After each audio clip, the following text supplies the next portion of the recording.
Okay, we're here working on the nutshell Pram, small boat restoration, our little adventure hobby with Skipper and Clark.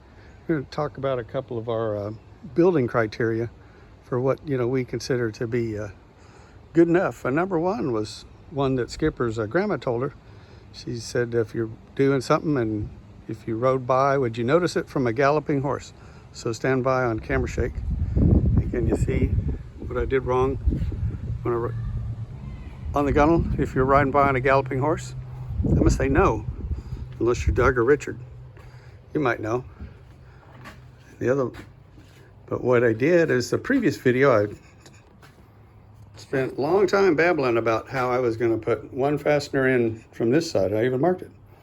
And then put another fastener in from this side with a little different mark. So not even seconds after I finished the video, I picked up the drill, put the fastener in from this side. Good. Came to the next mark, put the fastener in from this side. Oops. And did it not only once. This is good. Fastener. Oop, another fastener. That one's okay. So anyway, so that's gonna be a little different on the outside of the boat. People are gonna go, so these other fasteners are 12 inches apart. And we talked about that in the last video. That's if they don't like it, they don't go.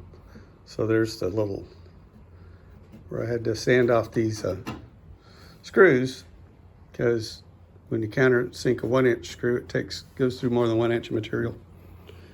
And I went ahead and ran one through from the other side anyway.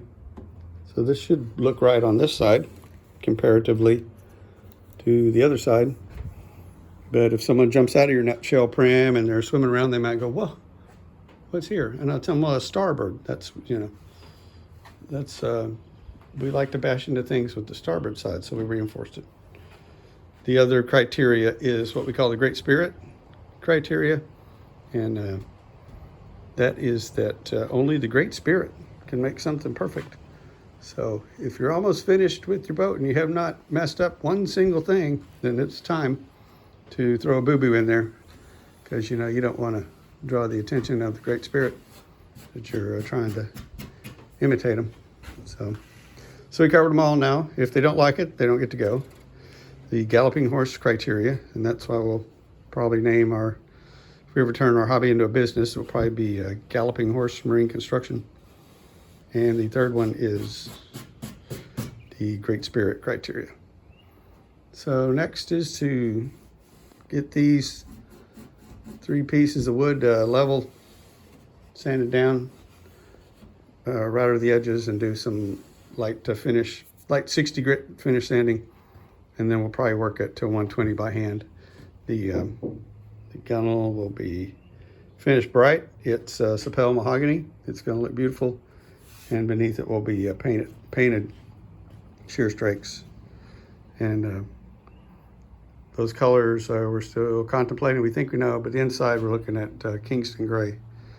And on the outside of the bow transoms, Kingston gray also.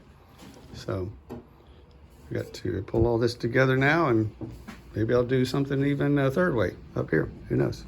Y'all just have to keep your eyes peeled and see if you can find it. That about does it.